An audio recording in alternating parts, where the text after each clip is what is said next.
KKN tematik kebencanaan ini program-programnya ya khusus terkait dengan penanganan persoalan kebencanaan. Nah, jadi barangkali rekan-rekan mahasiswa ada yang keminatan, apakah KKN tematik kebencanaan ini hanya untuk fakultas tertentu? Tidak. Ya, kebencanaan itu multidisiplin.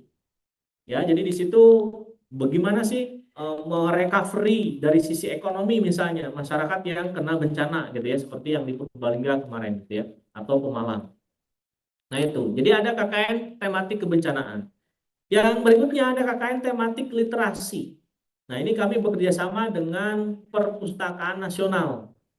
Ya, di mana di situ program-programnya spesifik mengenai peningkatan literasi masyarakat desa. Kemudian yang keempat itu ada KKN Nusa Persada. Nah, KKN Nusa Persada ini diinisiasi oleh LPPM sejak 2 tahun terakhir yang dilokasikan di luar Pulau Jawa, di tempat-tempat terpencil. Dan untuk periode ini insya Allah diselenggarakan di Belitung Timur. Untuk yang kedua yaitu KKN internasional. Nah, KKN internasional ini menjadi program yang bisa dibilang apa ya? Ya ada banyak peminatnya juga ya. Yaitu KKN yang ditempatkan di luar negeri, diantaranya ada 4 yang ditawarkan untuk periode Juli Agustus 2026 ini. Pertama ada di Malaysia, kemudian di Thailand. Dua negara ini sudah langganan ya, sudah rutin kami selenggarakan. Kemudian berikutnya ada Vietnam, yang insya Allah Vietnam ini baru 2 periode ini. Dan terakhir Hong Kong. Hong Kong ini menjadi pionir untuk tahun ini, baru pertama diselenggarakan. Ya. Nah ini 2 jenis KKN utama untuk periode Juli Agustus tahun 2026. Baik, kami coba ulas satu persatu ya, walaupun kami tidak akan mengulasnya secara mendalam ya, mungkin itu nanti lebih ke pembekalan gitu ya. Pertama untuk KKN reguler tadi yang pemberdayaan masyarakat itu persis seperti KKN-KKN biasa pada umumnya, yaitu bertujuan untuk membantu mengatasi permasalahan-permasalahan di masyarakat yang kemudian kami bagi menjadi 5 pilar program utama, yaitu pilar ekonomi, pendidikan, kesehatan, pemberdayaan lingkungan, dan kemudian membantu kinerja pemerintahan desa. Ini kemudian yang disebut sebagai pemberdayaan masyarakat. Nah, adapun di periode Juli Agustus ini, insya Allah akan ada 8 kabupaten untuk penempatan KKN pemberdayaan masyarakat, yaitu Banyumas, Purbalingga, Banjarnegara, Cilacap, Pemalang, Wonosobo, Kebumen, dan yang terbaru ada Kabupaten Temanggung. Ya, jadi lumayan ada variasi ini dengan masuknya Wonosobo dan Temanggung. Yang kedua yaitu KKN Nusa Persada. KKN Nusa Persada seperti tadi saya sampaikan, insya Allah akan dilokasikan di Kabupaten Belitung Timur, ya tempat munculnya Laskar Pelangi ya. Secara umum program dari KKN Nusa Persada itu sama seperti KKN pemberdayaan masyarakat yang tadi sudah dibahas.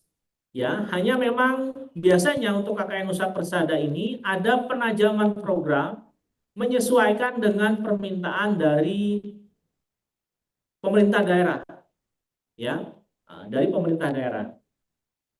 Nah, sementara ini Belitung Timur itu sudah 2 periode dengan periode sebelumnya.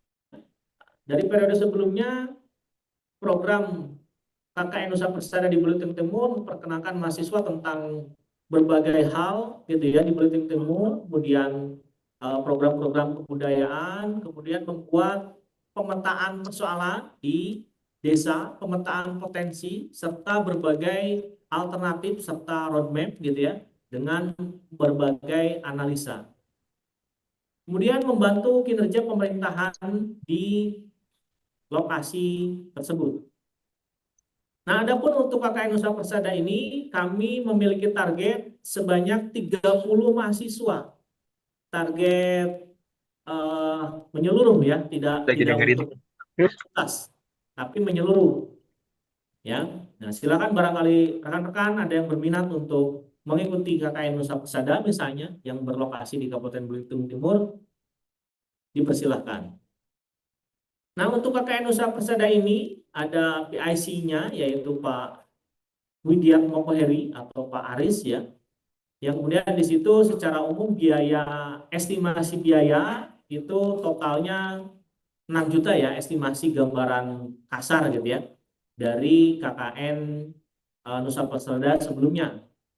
Di antaranya yaitu terdiri dari biaya tiket pulang pergi, tiket pesawat gitu ya, terus kemudian biaya hidup, posko dan lain-lain.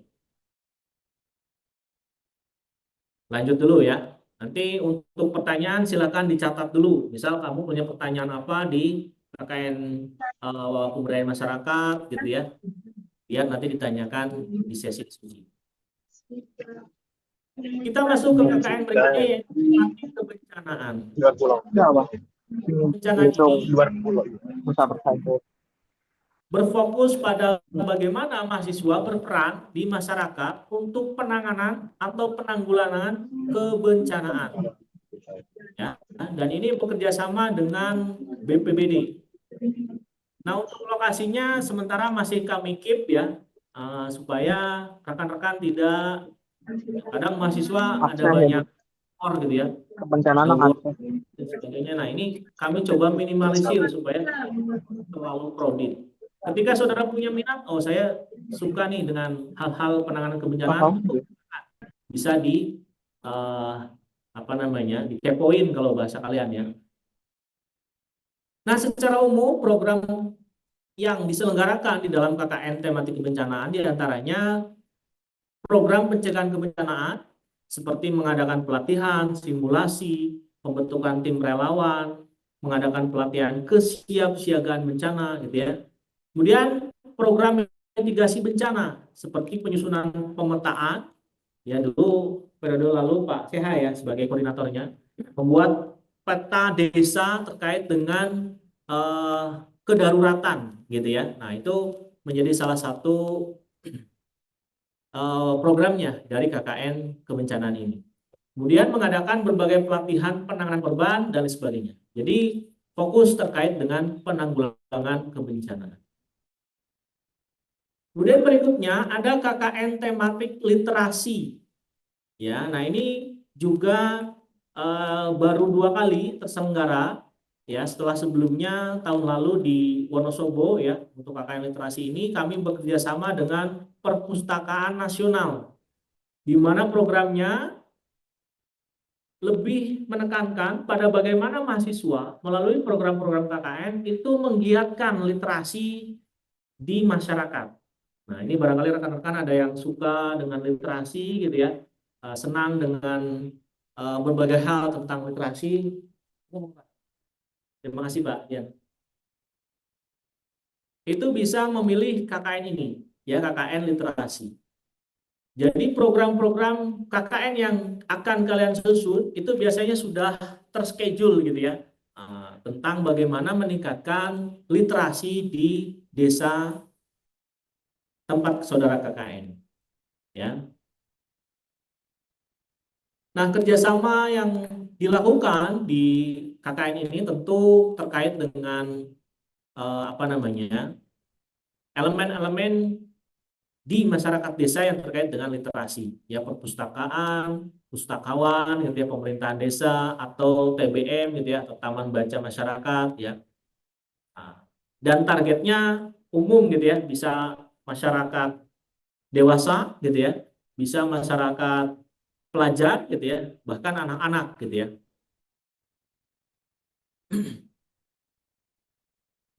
Nah, ini manfaatnya optimalisasi buku. Biasanya sasaran dari KKN Desa KKN Literasi ini itu sudah mendapat bantuan buku dari Perpustakaan Nasional. Jadi misalnya Desa A sebelumnya sudah dapat bantuan buku dari Perpusnas. Nah, itu yang akan dijadikan lokasi. Ya, jadi biasanya satu kecamatan itu mencar-mencar desanya. Tidak satu kecamatan semua desa digunakan untuk KKN literasi, tidak. Ya. Kemudian peningkatan kapasitas pustakawan, penguatan kolaborasi, ya. Nah, untuk kuota KKN tematik literasi itu kami anggarkan sebanyak 500 mahasiswa dari semua fakultas, ya. Kenapa cuma 500? Karena ini menyesuaikan dengan permintaan dari Perpusnas, ya, karena kaitannya dengan lokasinya, ya. Nah, ini program-programnya saya tidak perlu menjelaskan satu persatu, ya. Baik, berikutnya kita masuk ke KKN internasional. Ya, nah ini KKN internasional, kami dari pengelola KKN berupaya untuk terus memperbaiki gitu ya berbagai penyelenggaraan-penyelenggaraan KKN termasuk KKN internasional, dan ini terbukti dari terus menambahnya negara yang meminta gitu ya untuk diselenggarakan KKN internasional. Awalnya kami hanya menyelenggarakan di Malaysia. Kemudian muncul permintaan dari Thailand bekerjasama dengan Persait, ya, Persait itu Persatuan Alumni Pelajar Alumni Indonesia Thailand, ya. Kemudian diminta lagi untuk menangani untuk bekerja sama dengan Ho Chi Minh University di Vietnam gitu ya. Nah, sehingga terselenggara KKN dengan negara Vietnam, dan tahun ini insya Allah kami buka KKN dengan negara Hong Kong.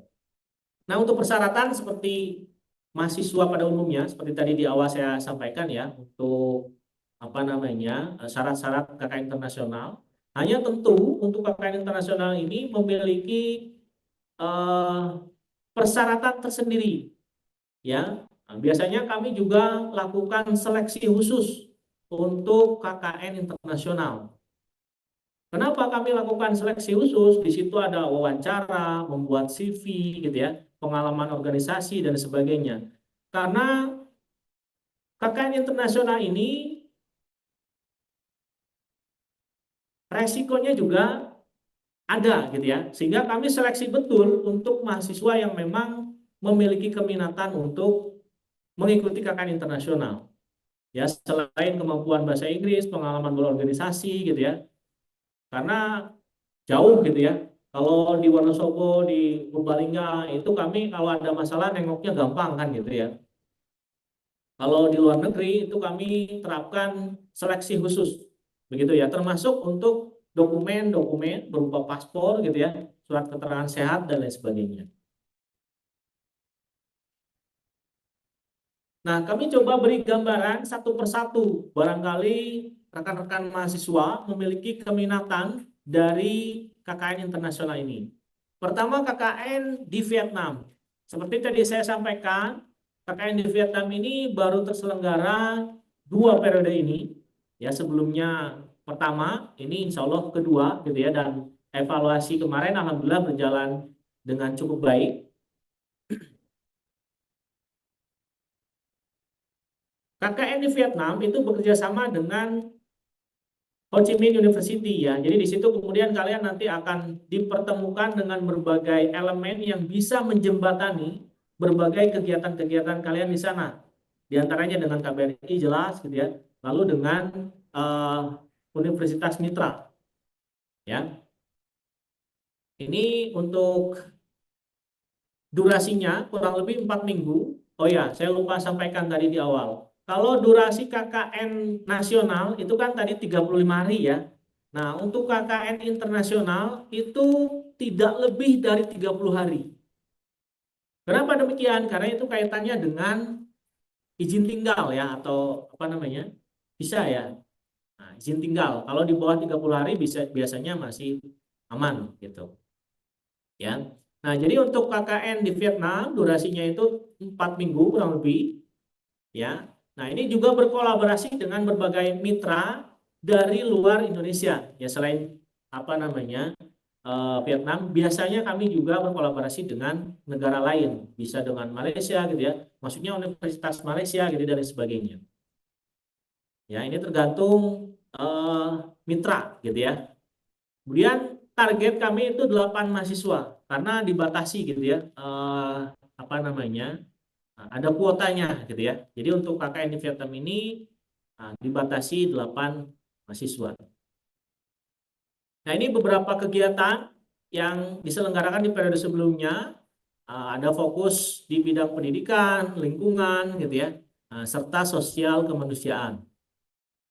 Nah, estimasi biaya untuk KKN di Vietnam itu kurang lebih kami estimasikan sebesar 12 juta dengan item pengeluaran berupa tiket pesawat pulang pergi, asuransi, biaya hidup, serta dana-dana lainnya. Ya. Kemudian kita masuk ke KKN Malaysia. Ya, KKN Malaysia. KKN Malaysia ini jadi pionir ya karena awal atau cikal bakal kegiatan KKN internasional itu dari Malaysia ini ya. Jadi saya beri sedikit konteks ya. Di Malaysia kan banyak warga Indonesia yang menjadi TKI, betul ya.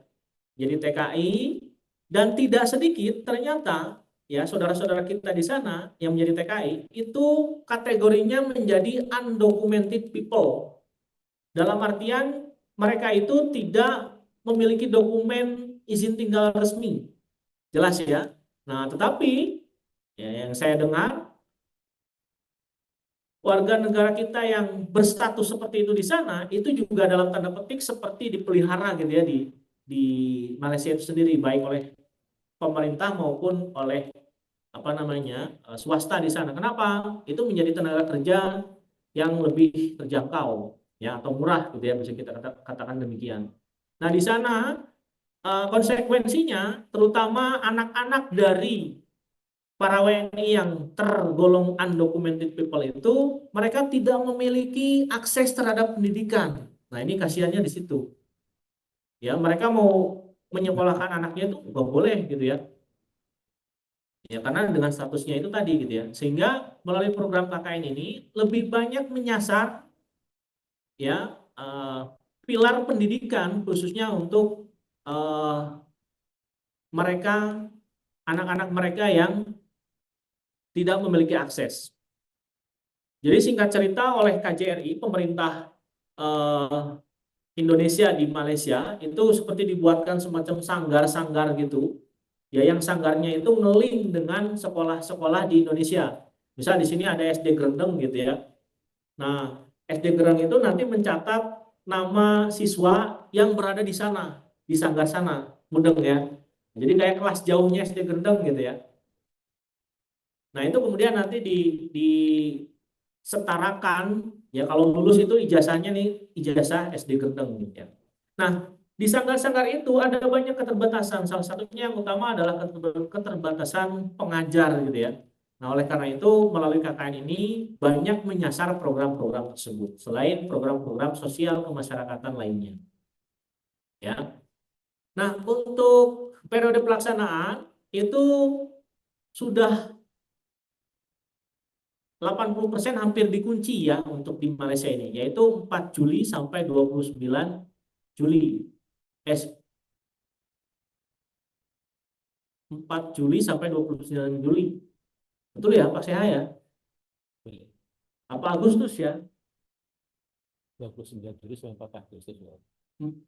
Ya, pokoknya 1 bulan lah ya.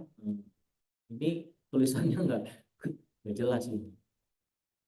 Ya, nanti saya konfirmasi. Nah, untuk lokasi di Malaysia itu ada di Semenanjung yang bermitra dengan KBRI jelas. Kemudian ada SIKL, SIKL itu apa ya? Saya lupa kepanjangannya. Dan sanggar-sanggar bimbingan. Ya. Oke, nah programnya memang banyak menyasar dari aspek pendidikan. Nah, ini selain itu juga ada program-program lain, ya kesenian, budaya, dan lain sebagainya. Nah, biaya yang dibutuhkan untuk Malaysia itu estimasinya sebesar 10 juta.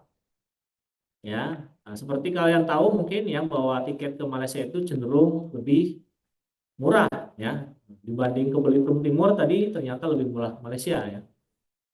Tiket PP, asuransi, kemudian transportasi selama di Malaysia, dan lain-lain.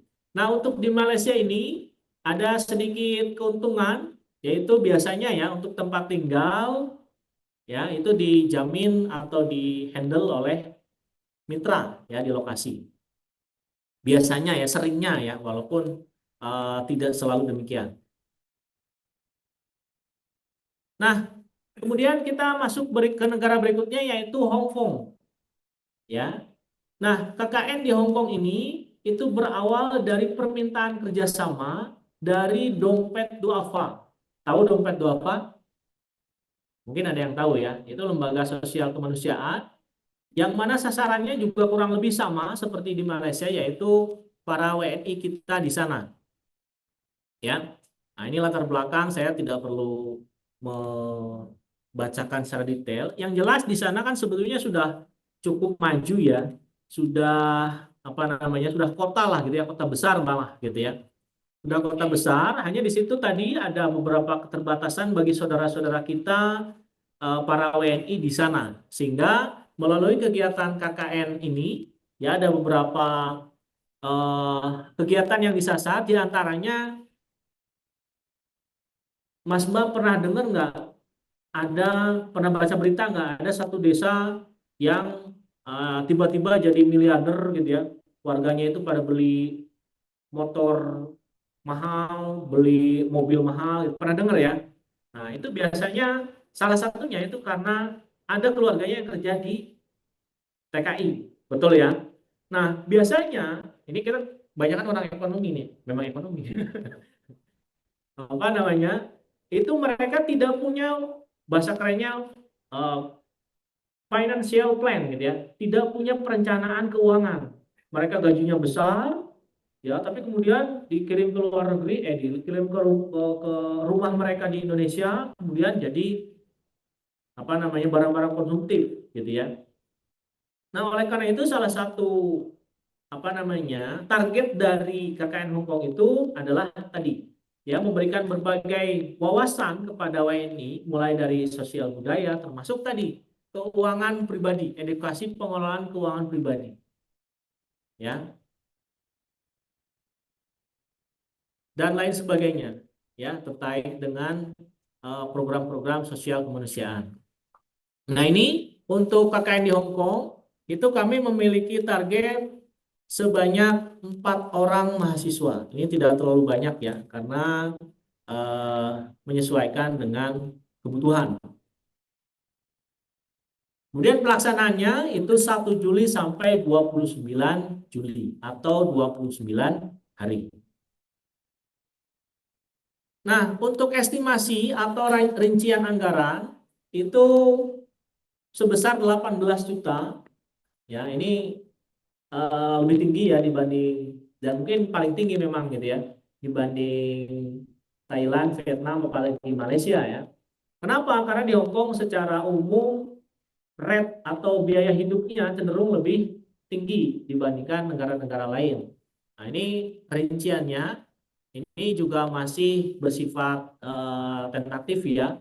Karena yang jelas seperti tiket pesawat gitu ya, terus kemudian berbagai pengeluaran item pengeluaran lainnya. Baik, saya lanjut terakhir di KKN internasional, KKN Thailand.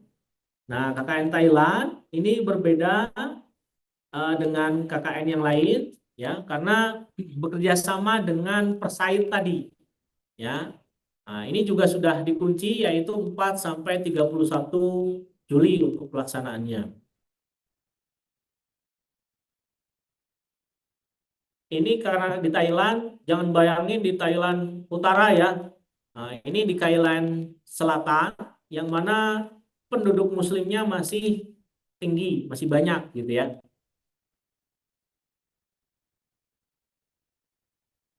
Sorry. Nah, untuk KKN Thailand ini karena bekerja sama dengan Persait, di mana Persait itu banyak diisi oleh para pendidik di sana. Ya, jadi kegiatan KKN-nya pun program-programnya lebih banyak menyasar pada program-program pendidikan. Ya, ditempatkan di sekolah-sekolah, bahkan ada yang di pondok pesantren di sana. Ya, nah barangkali ada anak pondok sini ya bisa bisa meningkatkan wawasan gitu ya pondoknya di Thailand gitu ya. Nanti bisa bisa ceramahnya menggunakan bahasa Thailand ya. Nah, program-programnya diantaranya mengajar bahasa Indonesia, bahasa Inggris, mengenalkan budaya Indonesia gitu ya, atau berbagai kegiatan-kegiatan lain yang bernafaskan pendidikan di sana. Lokasi-lokasinya diantaranya ada Darul Hikmah, Rasmi School gitu ya. Bahkan terakhir saya mengantar ke sana itu diperluas karena mahasiswanya juga cukup banyak kemarin sampai ke wilayah apa tuh Patani ya, Patani. Nah, ini sedikit dokumentasi kegiatan-kegiatan di sana yang memang lebih eh, menekankan pada kegiatan-kegiatan bersifat pendidikan.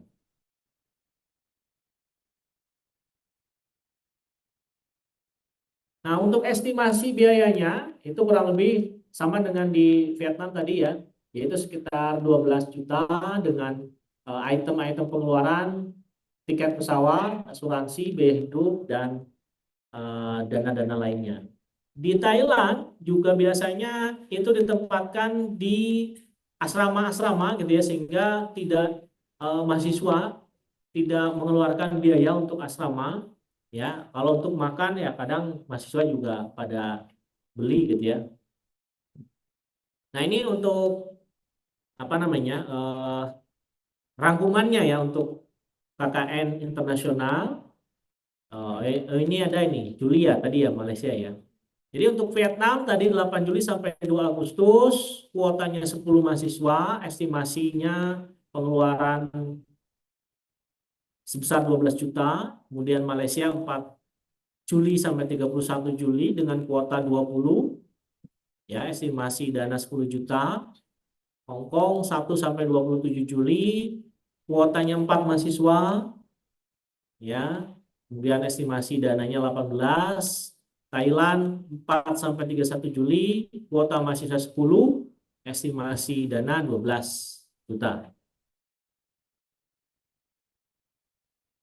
Baik, itu untuk penjelasan sekilas terkait dengan jenis-jenis KKN. Kita masuk ke prosedur pendaftaran KKN.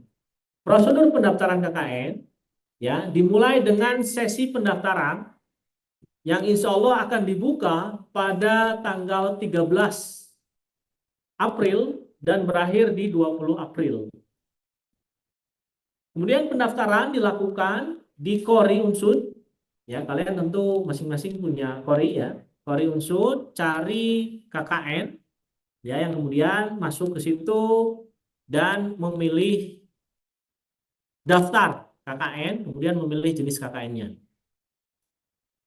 Setelah memilih jenis KKN, ya setelah mendaftar salah satu jenis KKN dari tadi yang saya jelaskan, kemudian nanti saudara akan diminta melengkapi kebutuhan-kebutuhan, dokumen-dokumen dari setiap jenis KKN yang saudara pilih. Ya, mulai dari surat keterangan sehat, ya, surat keterangan atau surat kesiapan ditempatkan di mana saja, ya, dan lain sebagainya. Lalu terakhir adalah klik finalisasi. Nah, untuk gambarannya mungkin seperti ini. Nah, ini kalian pilih, biasanya kan ada L biru dan sebagainya ya. Nah, ini pilih KKN, setelah klik tampilannya akan seperti ini. Di pilihan utama di kiri itu ada pendaftaran KKN. Ya, nah pendaftaran KKN. Saya ingatkan kalau saudara sudah eligible lebih dari 90 tadi, jadi itu pasti bisa. Jelas ya.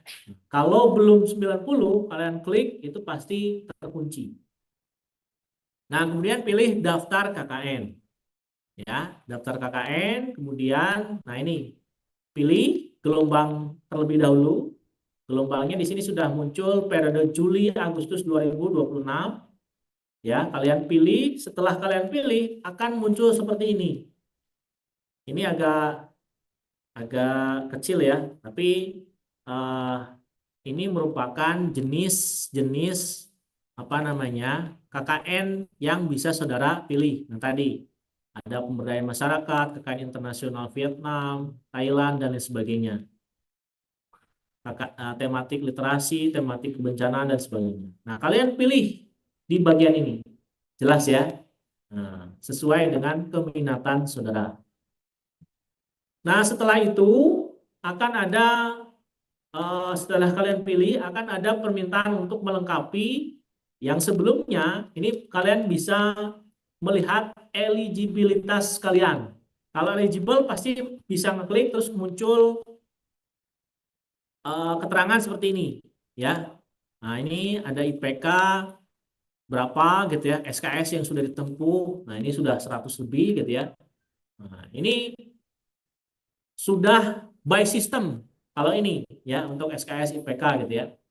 Nah, terus kemudian kalian bisa memilih apa namanya?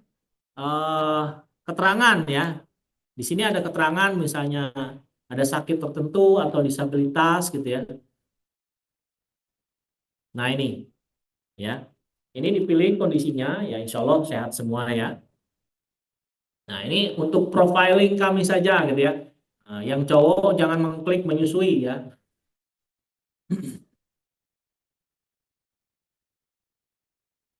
Ya, saya yakin saudara sudah eligible semua, sehat gitu ya. Nah, ini diklik, terus masukkan nomor WA aktif sama nomor KTP. Nah, ini berkas-berkas yang diminta untuk diupload, ya, baik yang KKN nasional atau reguler maupun KKN internasional. Nah, untuk KKN internasional akan ada perbedaan, ya. Nah, ini ada surat pernyataan kesanggupan orang tua yang masing-masing formatnya itu, kalau yang bisa di-download formatnya, itu berarti ada formatnya untuk setiap dokumen, jelas ya. Kalau yang tidak ada seperti ini, surat keterangan sehat, berarti itu tidak ada formatnya. Ya, kalian tinggal ke klinik tertentu, cek gitu ya, kemudian periksa kesehatan. Nah, kalau yang bisa di-download berarti itu menyesuaikan dengan format tersebut. Jelas ya? Baik. Nah, kemudian terakhir adalah finalisasi. Ya, nah finalisasi di kolom ketiga ini. Ya, kalau kalian sudah ngisi tapi kemudian belum finalisasi, ya itu di sistem nanti kebaca ya kalian belum belum selesai gitu ya untuk melakukan proses pendaftaran, jelas ya. Jadi diklik finalisasi. Nah, terakhir itu adalah time schedule. Jadi ini merupakan time schedule yang akan kita jelang untuk KKN periode Juli Agustus. Ya, ini kita sedang di tahap ini sosialisasi, terus kemudian pendaftaran nanti di 13 sampai 20. Nah, untuk yang berminat di KKN internasional, ya itu ada seleksinya, ada wawancaranya. Jadi kalau kalian nanti sudah daftar KKN internasional, lihat jadwal ini, ya ada seleksi wawancara untuk KKN internasional dan Nusa Persada. Jelas ya? Sisanya mungkin ini eh, sudah teknis ya, mulai dari pembekalan, survei, dan lain sebagainya. Baik, saya rasa itu eh, apa yang perlu saya sampaikan untuk sosialisasi KKN ini. Berikutnya kita akan masuk ke sesi tanya jawab. Baik, terima kasih untuk Pak.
Ya enggak?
Ya, nanti saya jelaskan biar komprehensif ya.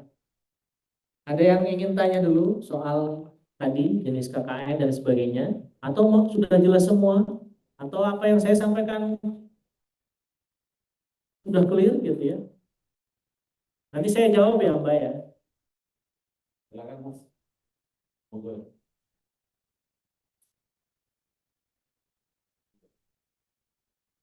Berarti ini sudah jelas semua. Yang saya sampaikan sudah jelas semua. Sudah jelas?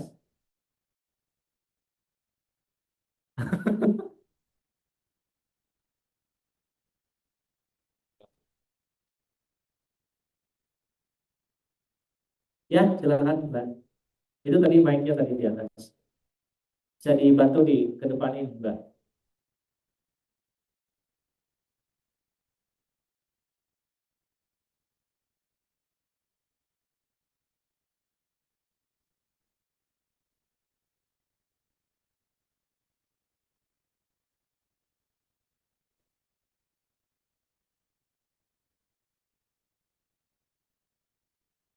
Ini pengennya milih atau enggak? Ini pasti semua mahasiswa jawab seperti itu. Dan itu yang terjadi di KKN sebelumnya. Jadi ada war KKN gitu ya. Yang ternyata itu setelah dievaluasi eh, jadi apa ya? Membuat kredit gitu ya. Membuat kredit. Jadi eh, KKN terakhir sudah 2 kali periode itu mahasiswa diminta mengisi surat kesiapan ditempatkan dimanapun. Jelas ya. Nah, jadi dalam tanda petik kalian tidak bisa memilih. Kecuali memang ada apa ya? Ada excuse tersendiri ya. Misal dulu pernah ada yang memang sakit gitu ya.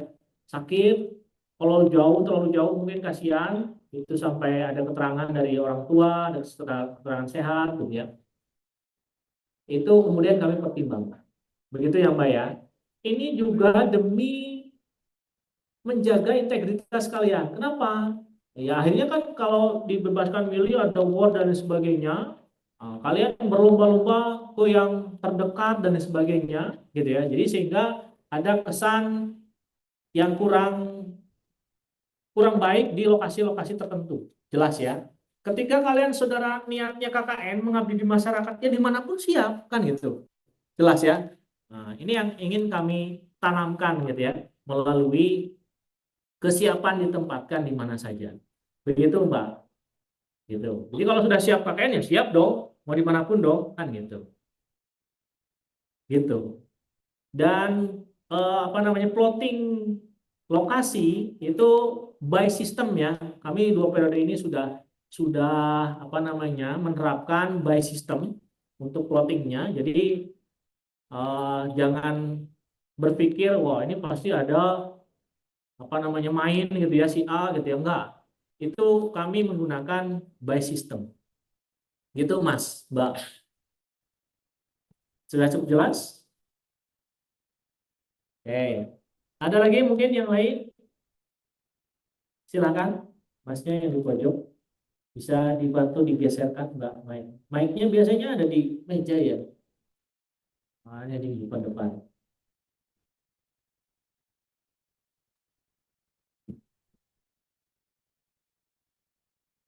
Silakan Mas. Permisi Pak, mau ditanya untuk KKN yang di internasional itu kan yang namanya KKN itu pasti ada prokernya gitu Pak. Ya. Nah, yang namanya proker itu kalau misalnya ada kayak biaya itu, apakah bisa apa ya, kayak diganti biaya gitu tambahan dari LPPM atau emang pure dari mahasiswa sendiri Pak? Baik, baik. Saya sekaligus ke semua jenis KKN ya. KKN itu dari proporsi UKT saudara, ya itu sangat kecil ya. Itu sangat kecil proporsi. Misal kalian UKT-nya berapa, kan ada proporsi untuk KKN gitu ya. Itu sangat kecil. Jadi alokasi KKN ya yang didanai oleh LPPM itu satu kelompok 1 juta. Satu kelompok 1 juta. Ya memang kecil sekali gitu ya. Bantuannya satu kelompok 1 juta. Begitupun untuk KKN internasional sama. Jadi sisanya program ya monggo bisa di apa namanya ya, kalau kami ngusulin ke univ naik UKT kalian juga yang demo nanti. Gitu. Terus ada pertanyaan lanjutan gini, Pak, untuk KKN apakah boleh menggunakan dana pihak ketiga? Contohnya misalnya di setiap perusahaan itu biasanya ada namanya CSR, betul ya?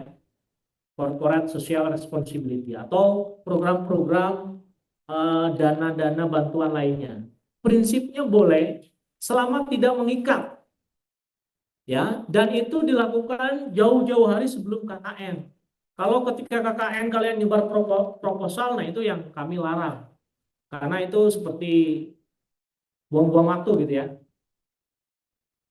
Begitu. Jadi kalau misalnya kalian punya channel gitu ya ke perusahaan tertentu yang kemudian peluang mendapatkan dana bantuannya besar, itu boleh sekali selama tidak mengikat dan eh, pihak ketiganya bukan berupa perusahaan-perusahaan yang bertolak belakang dengan pendidikan gitu ya. Misal, mohon maaf ya, minuman keras misalnya, itu janganlah gitu ya. Rokok-rokok juga yang masih debatable sih gitu ya. Gitu. Gitu Mas. Ada pertanyaan lain lagi? Sudah cukup jelas? Silakan kalau ada pertanyaan para mahasiswa.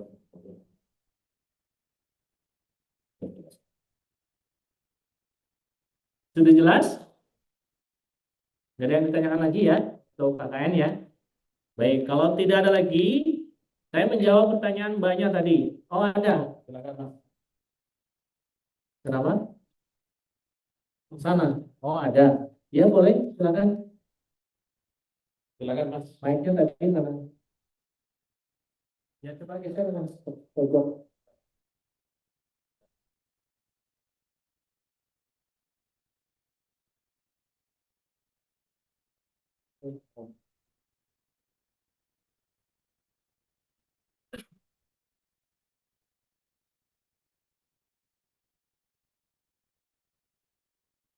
Nih, itu mahasiswa narasumbernya yang ini.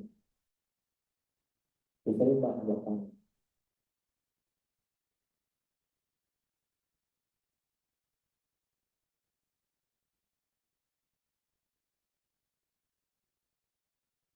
Silakan, itu ada 2 ya.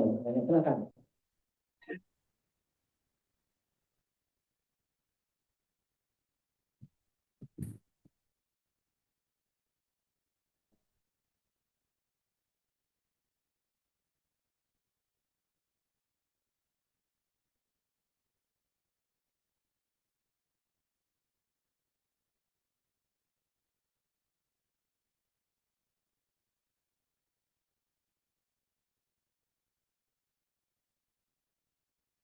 Ini struktur Formades ya.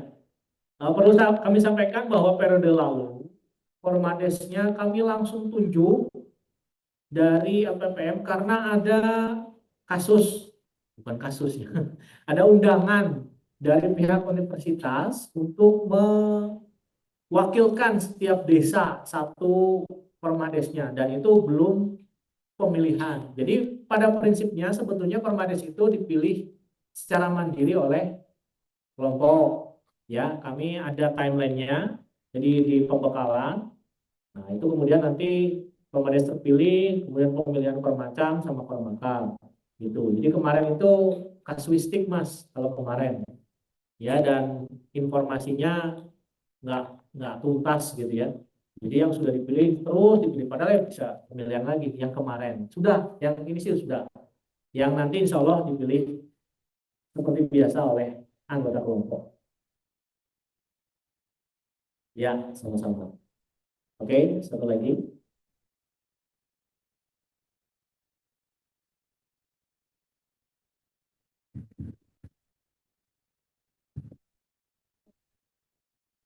Ya,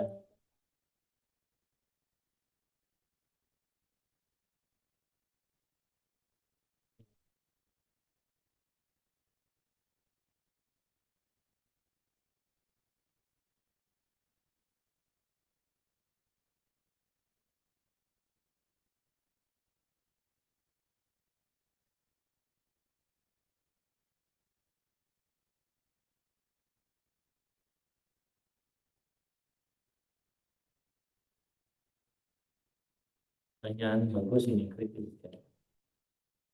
Ya betul, tadi saya juga lupa menyampaikan. Jadi kalau untuk yang berminat dan mendaftar di KKN internasional, kemudian mengikuti seleksi, ya, nah, itu kemudian akan ada informasi lanjutan setelah, kalau di timeline kan ini ya, ada pengumuman ya, pengumuman KKN internasional itu lebih dulu dibanding KKN nasional, betul ya? Nah, jadi ketika ketika mahasiswa yang mendaftar KKN internasional dan ternyata nggak lolos, ya itu di saat proses seleksi dan sebelum pengumuman KKN internasional itu akan ada konfirmasi, ya, yang kemudian nanti akan masuk ke KKN, apakah KKN Nusa Pesada atau KKN reguler yang lain. Begitu Mbak. Jadi tidak perlu mendaftar dua, tapi kemudian nanti di proses itu, di proses wawancara ya, biasanya dibuatkan grup, kemudian nanti muncul pengumuman yang lolos siapa saja, yang nggak lolos kemudian ditawarkan untuk masuk ke KKN yang lain. Begitu Mbak. Jelas ya? Baik. Apakah masih ada? Atau sudah cukup ya? Sepertinya ya. Sudah cukup jelas ya. Baik. Kalau sudah cukup jelas, saya akan menyampaikan terkait teknis penyetaraan KKN. Ya, di program MPKM itu ada beberapa BKP atau kegiatan, ya. Nah, eh, di Fakultas Ekonomi ini memang ada banyak program yang kemudian diperbolehkan untuk disetarakan dengan KKN. Yang kemudian kami di pengelola KKN memberikan fasilitas, ya, di situ dilakukan juga menggunakan sistem, ya, di Kori. Kalau tadi di atas ada eh, pendaftaran KKN ya, nah ini nih, nah ini kelihatan nggak? Nah, ini kan ada pendaftaran KKN, bawahnya ada penyetaraan KKN. Ya, nah itu kalian bisa memilih di situ, terus kemudian mengisi berkas-berkas yang diminta. Pak, apa saja sih program yang bisa disetarakan KKN? Nah, itu mengacu kepada Peraturan Rektor tahun 2021 ya. Peraturan Rektor itu ada 9 kegiatan, ya, diantaranya seperti P2MW, terus kemudian PHP 2D, terus PPK Ormawa, dan lain sebagainya. Yang sifatnya, yang esensinya pemberdayaan masyarakat. Jelas ya? Nah, kemudian teknisnya seperti apa, Pak? Teknisnya itu penyerahan KKN diselenggarakan mengikuti periode KKN. Jelas ya? Tadi saya jelaskan di awal periode KKN itu ada 2 kali. Nah, ini juga sama.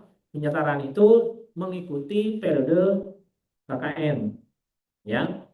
Nah, pendaftaran terus kemudian apa itu sama mengikuti periode KKN seperti yang tadi ada di time schedule.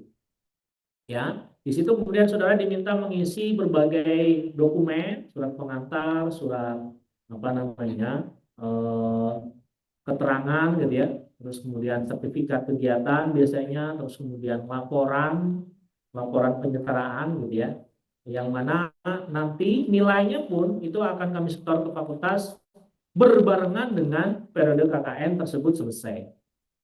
Begitu. Tadi pertanyaannya apa yang Mbak ya? Spesifiknya tadi? Alurnya.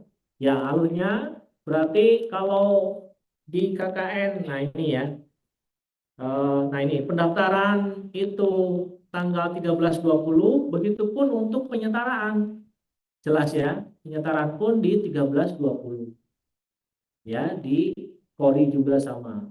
Lalu untuk apa namanya berkas itu di website LPPM ada, ya. Bentar, saya tunjukkan deh sekalian untuk.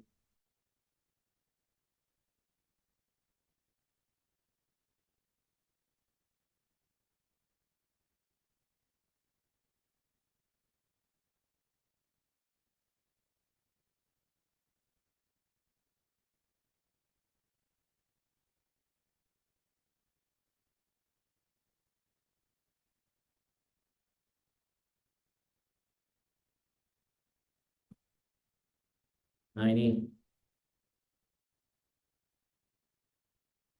muncul ya. Nah ini pencetakan KKN. Ini SK rektornya nomor 2998 tahun 2021. Ini ada kegiatan-kegiatannya berupa 9. Terus, nah ini alurnya menggunakan KKN, Polri, terus penyetaraan, sini berkas-berkasnya. Nah, berkas-berkasnya bisa di download di pengumuman LPPM, ya di website LPPM ada.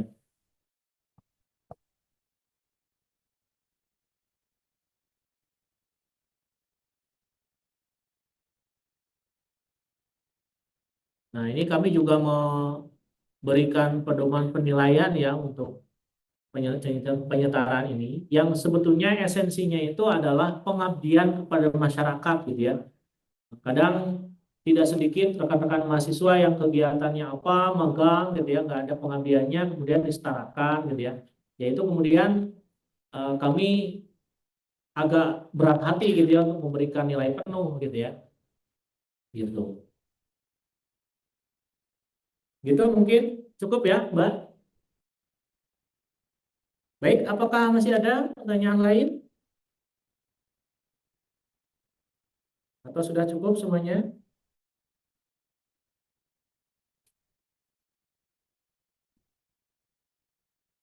Baik, saya rasa sudah cukup ya dari awal sampai akhir. Mudah-mudahan forum ini bisa memberikan informasi yang komprehensif terkait dengan pelaksanaan kegiatan KKN yang insya Allah akan saudara jelang.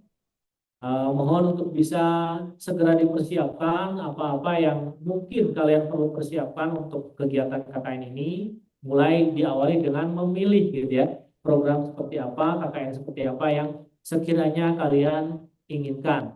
Apakah KKN nasional gitu ya, pemberdayaan masyarakat, ataupun tematik literasi, tematik kebencanaan, ataupun usaha persada, ataupun KKN internasional. Nah, untuk itu perlu ada persiapan minimal mungkin nanti dengan orang tua berdiskusi ya, kalau mungkin eh, menginginkan arahan-arahan yang lebih baik dari orang tua. Saya rasa itu yang bisa saya sampaikan. Terima kasih, semoga sukses semuanya. Eh, Terima kasih, kami tutup. Saya kembalikan kepada Pak CH selaku moderator. Oke, terima kasih Pak Farul atas materinya. Semoga materi yang disampaikan Pak Farul tadi bisa kita pahami yang spesifiknya, terutama tentang alur pendaftaran KKN dan lain-lain. Demikian para mahasiswa sekalian, kami dari tim Puspom KKN KKN khusus ingin undur diri dan kami kami harapkan semoga KKN 27 Agustus 2026 nanti dapat berjalan lancar dan tidak ada halangan apapun yang terjadi. Akhirul kalam, wassalamualaikum warahmatullahi wabarakatuh. Waalaikumsalam warahmatullahi wabarakatuh.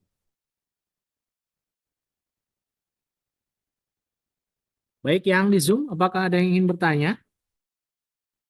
Kalau sama, sudah cukup jelas.